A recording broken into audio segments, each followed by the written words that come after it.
What if the AI boom is both a historic technology wave and a dangerous investment bubble? That sounds like a contradiction, but it's not. The internet was real. Electricity was real. Railroads, cars, and airplanes were real. They all changed the world, but they did not all reward investors equally. So today, we're asking, is AI more like electrification, the internet's interstate highway system, railroads, autos, airplanes, or the dot-com bubble? And what should long-term investors do about it? Hello, fellow compounders. Welcome back to the Always Be Compounding Club, where we focus on building wealth with patience, discipline, and a long-term owner's mindset. Today's topic is one of the biggest investment questions of this decade. How should we think about the current AI boom? My view is simple.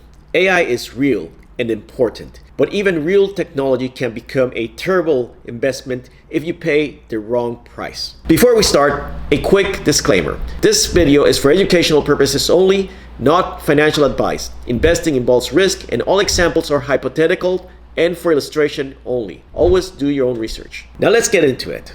The big idea.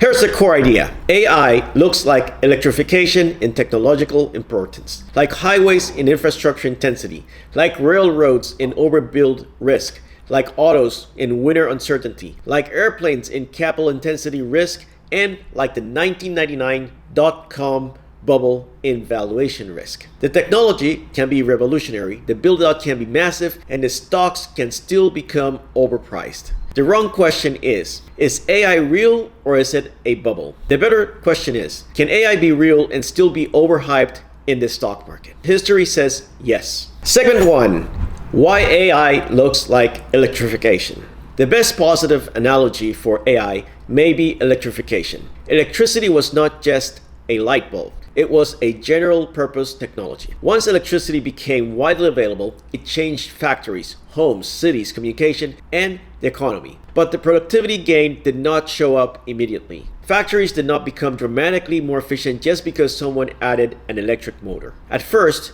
many factories simply replaced one power source with another.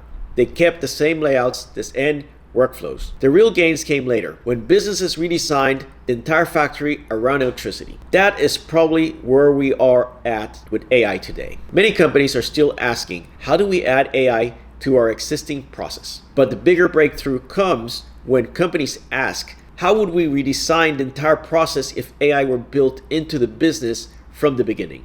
That is when productivity gains could become powerful. AI is not just a tool. It is a capability embedded into many workflows. But with electricity, it took time. And with AI, it will probably take time too. The market wants the productivity revolution now, but businesses need time to adopt the technology and redesign workflows. So the first lesson is this. AI may be revolutionary, but the productivity payoff may be slower and messier than the hype suggests. And that takes us to the second analogy. AI is not just software. It is also infrastructure. Segment 2, why AI looks like the interstate highway build-out. We experience AI through tools like ChatGPT, Copilot, Gemini, and Cloud. But behind the software is a massive physical infrastructure build-out. Data centers, semiconductors, networking equipment, cooling systems, electricity, grid upgrades, land, water, and construction. That is why AI also looks like the interstate highway system. Highways lowered transportation costs, connected markets, improved logistics, and helped companies scale. AI infrastructure could play a similar role in the digital economy. But there's one major difference. The interstate system was largely public infrastructure. AI infrastructure is being built mostly by private companies. That means shareholders need an adequate return on capital. If a company spends tens of billions of dollars on AI infrastructure, investors need to ask, where is the revenue? Where are the margins? Where is the free cash flow? Will compute prices fall? Will competition drive returns down? The economy may benefit enormously from AI infrastructure, but that does not mean every builder will earn great returns. And that brings us to 3 more historical warnings: railroads, autos, and airplanes.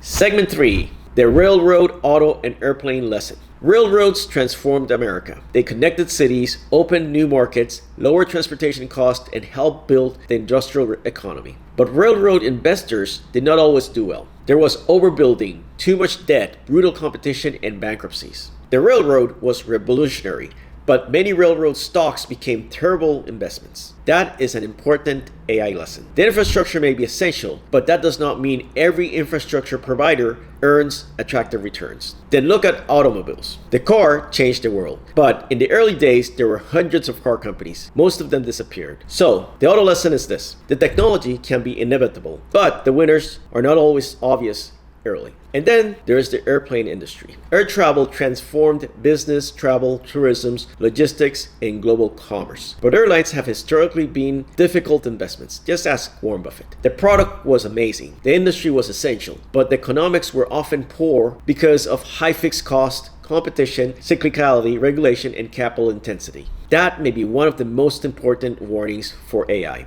A technology can be world-changing and still produce mediocre returns for many companies inside the value chain. So, when you look at AI, we should not ask, will AI change the world? I think it probably will. We should ask, who has pricing power? Who has customer lock-in? Who earns high returns on capital? Who can survive competition? Who benefits from AI without spending endless capital just to keep up? That is the difference between being excited about technology and being disciplined as an investor. And that brings us to the most famous warning of all, 1999. Segment 4, why AI also looks like 1999. The internet was real. The dot-com bubble was not built around fake technology. Amazon, Google, Microsoft, Apple, and many others benefited massively. But if you bought the wrong internet stocks in 1999 or paid the wrong price, you could still lose a fortune. The Nasdaq peaked in March of 2000 and then fell roughly 77% by late 2002. That is a brutal reminder that being right about the technology is not the same as being right about the investment. You could have said in 1999, the internet will change everything, and you would have been correct. But if you bought the wrong companies at the wrong valuations,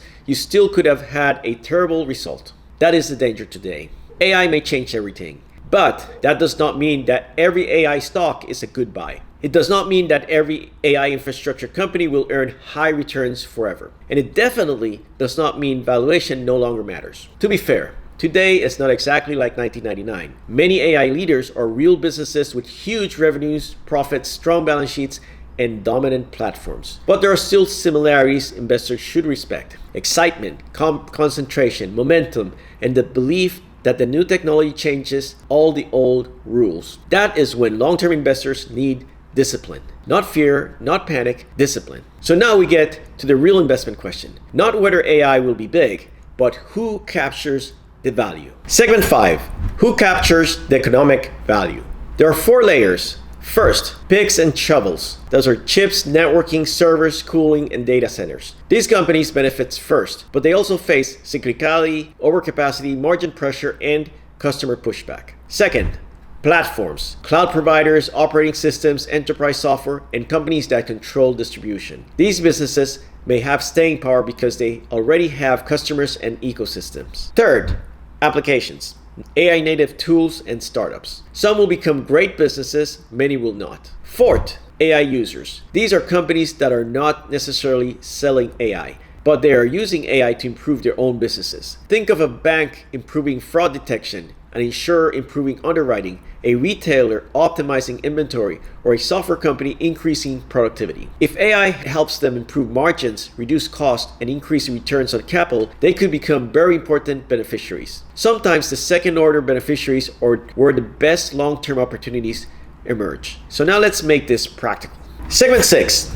5 principles for long-term investors. Here are 5 principles. Number 1, separate the technology from the stock price. AI can be real and still be overpriced. Never confuse a great story with a great investment. Number 2, watch capital intensity. The more money companies spend on AI infrastructure, the more investors need to ask whether those dollars will earn attractive returns. Number 3, respect concentration risk. If you own the S&P 500, you already own a lot of AI exposure through mega cap technology companies. Number 4, own the beneficiaries, not just the builders. The builders may do very well, but over time, the users of AI may capture a lot of the value. That means broad diversification may be one of the smartest ways to participate in the AI boom. Number 5, have a plan before the volatility arrives. Every great technology wave has corrections. Every boom has moments of fear. Every market leader eventually faces doubt. If you own AI-related companies, know whether you are an owner,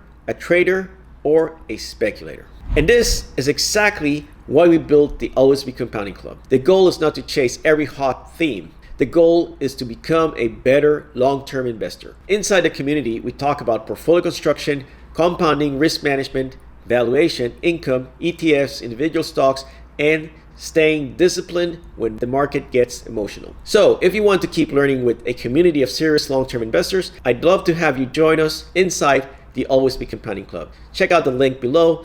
Join us for free. So let's bring it all together. AI is like electrification because it's a general purpose technology that could reshape business processes. AI is like highways because it requires a massive infrastructure build out. AI is like railroads because infrastructure overbuild can destroy investors' returns. AI is like autos because the technology may be inevitable, but the winners are not always obvious early. AI is like airlines because a world-changing service can still have difficult economies. And AI is like the 1999.com bubble because investors are excited, valuations are elevated, and many people assume technological success automatically means investment success. But history teaches us something different. The internet was real, electricity was real, railroads were real, cars were real, airplanes were real, and still investors had to be careful. The real lesson is this: revolutionary technology does not eliminate investment discipline. It makes investment discipline even more important. So participate, but do not chase blindly. Be optimistic, but not careless. Own great businesses, but care about price. Use diversification, rebalance when necessary, and above all, keep compounding. Because the goal is not to win the AI news cycle. The goal is to build wealth over decades. That's it for today, fellow compounders. If you found this helpful, please like the video, subscribe to the channel, and share it with someone trying to understand whether this AI boom is an opportunity, a bubble, or both. And remember, the key to building wealth is to always be compounding. See you in the next video. Take care.